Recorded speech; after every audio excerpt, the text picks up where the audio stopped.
I am an angry Jack Hughes owner in fantasy hockey. My voice is getting destroyed with the anger and rage talking about this guy. But in all seriousness, Jack Hughes is a very frustrating player to own in fantasy hockey. And I'll say this. Heading into today's game against the Ottawa Senators at 4 p.m. Pacific Standard Time, Jack Hughes is still listed as day-to-day. I've got a bright old Eric Branson ready to go out there and swap back in as long as Jack Hughes is unable to play. I'm actually doing all right this week because yesterday I got Charlie Coyle and he got a hat trick, so I'm pretty good in that respect.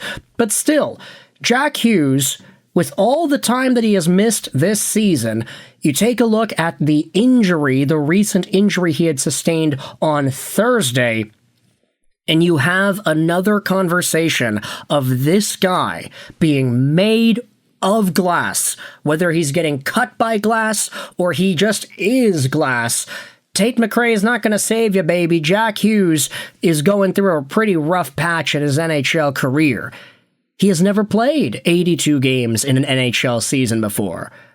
And the funny part is, if he had played 82 games, he probably would have been a 100-point scorer by now. This 22-23 campaign would have seen him get 100 points if he just played 82 games. He had 74 points in 62 games, 70 points in 62 games, 36 points in 36 games this year. Unfortunately, he has not been as productive this season. And I say that fully knowing that he was on some sort of a heater before he got hurt the other night against the Nashville Predators. 2 minutes and 27 seconds time on ice was the update there. And I understand that if Jack Hughes comes back and it's announced that versus the Ottawa Senators he's good to go and he'll be ready to play and all that, it's fine. I don't have to make any changes to my lineup and we can move on. But I did want to use this as an opportunity to bring up some of what the guys on the fantasy hockey subreddit were talking about. This is a pretty interesting conversation and I do think it bears repeating. Jack Hughes, injured. He left the game versus Nashville on Thursday. Player discussion says the guy just cannot stay healthy. Devil center Jack Hughes left Thursday night's game against Nashville in the first period and did not return at the start of the second. Hughes skated just 3 shifts. He took 1 shift and went to the locker room before returning for another and then heading down the tunnel again, followed by a trainer. All in the first 7 minutes and 30 seconds of the game. He logged 2 minutes, 27 seconds. The team did not announce an injury status for Hughes. 24 years old, Jack Hughes missed 5 weeks earlier this season after injuring his right thumb at a team dinner and undergoing surgery November 15th. Hughes had 14 points in his first 16 games back, including a pair of assists Tuesday night in a 4-3 home loss to Winnipeg. Jack Hughes' latest absence comes 2 weeks before the U.S. is set to play its first game at the Milan Cortina Olympics. USA Hockey has already made 1 change to its 25-player roster, with Jackson Lacombe replacing injured defenseman Seth Jones. Now, first, does this open the door for a Jason Robertson to be added on in replacement of Jack Hughes? If this guy is out for an extended amount of time, if he comes back, then okay, great, but if he doesn't come back, you might have to start getting those phones open, Jason. But what I also wanted to dive into was this comment section thread in the replies. In today's news, hockey player that cannot stay healthy to save his life continues not being able to stay healthy to save his life. More at 11. And take a look at this comment. This is where I really wanted to dive into it here. It's interesting how durable Quinn is compared to his little brothers, even as a defenseman. And Quinn is the smallest of the 3. A big part of it is the fact that Quinn is top tier in evading contact, a combination of great skating and vision and awareness. Hughes came back too early, and it's costing him the Olympics and his team at a shot at the playoffs. It's certainly a situation we'll continue to monitor, quote-unquote. Yeah, this seems to be a lower body injury, almost always a groin injury. But watching Jack, it's no surprise he's always injured. He's very thin and he plays so recklessly, going so fast into tight areas. It's actually scary watching him play if you own him in fantasy hockey. Yeah, I think that's kind of fair. Jack Hughes plays like a maniac, and for the most part, it served him well. He tries to do Connor McDavid-like things because, admittedly, there are so few players in the NHL, Jack Hughes included, that can do Connor McDavid-like things, where they pick the puck up, they dangle by a guy, they dangle by two other guys, and full speed coming towards the net, they score a goal. Jack Hughes is one of the only players in the world that can do that.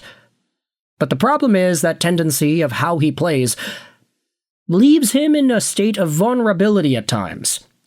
Quinn Hughes is an inch shorter than Jack Hughes, and based off of what Elite Prospect says, he's 5 pounds heavier. So right away, Quinn is a little bit more of a sturdy player, but also it's the fact that Quinn Hughes is such a perimeter-focused defenseman, which, I mean, of course, all defensemen, especially the power play quarterbacks, they're all perimeter-focused, but it's not like Quinn is charging directly into the fight, trying to dangle by 3 guys and then score right in front of the goalie all the time. Quinn creates offense, and he allows himself to be on the outside, plus his absolute elite game-breaking vision and his ability to dodge people.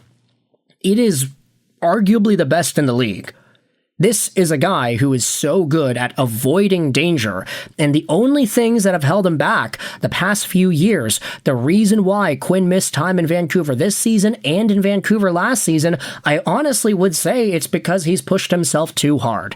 Not because he plays a style that's prone to him getting hurt, but because he might have just been a little bit too eager to push the Canucks into a positive position. Now, that kind of contradicts what was talked about with the Jack Hughes conversation here, but I do think that there is a lot that Jack can learn from watching the way his older brother evades pressure, skates backwards, uses his edges, goes 10-2, and is able to just walk around guys. Jack Hughes almost recklessly tries to force his way through guys, with a nice little dangle here and there to make it look pretty. Quinn Hughes just avoids players entirely, and it's served him very well throughout his NHL career. So with this in mind, assuming Jack Hughes stays hurt, assuming he's not able to play against Ottawa later today, and I'm going to have to put Eric Goodbranson into my lineup. Yeah, don't ask me why I got him. I got him for the blocks, people. But assuming Jack Hughes is going to be out for a while, maybe it costs him his spot at the Olympic Games, I do think this is another element to the Hughes story that we will need to consistently bring up when evaluating and conversing about these players. Jack Hughes has never played an 82-game season before. Quinn Hughes, he has. And the one season where he did get 82 games was the year that he won the Norris. All the other years, yes, he has had some injury issues. He wasn't available the entire time. I mean, you could say he was available for the 56-game campaign in 2021, but that's a totally separate story. But Quinn, his durability is a lot higher than what Jack Hughes has shown off so far, especially for me as a disgruntled fantasy hockey owner who just cannot get enough of this guy going on the IR every few months. So with all that in mind, let me know your thoughts in the comment section below. How do you feel about this Jack Hughes discourse? Do you think there's a lot to learn for Jack from his older brother Quinn? And what are your thoughts on the way everything has shaped up for Hughes and this season so far in 2025-2026? Goodness, people are starting to drop him now? That's crazy. I wouldn't go so far as to dropping him. Maybe trading him, yeah, but don't drop Jack Hughes, man. Thoughts in the comment section below. I hope you enjoyed this video. And bye.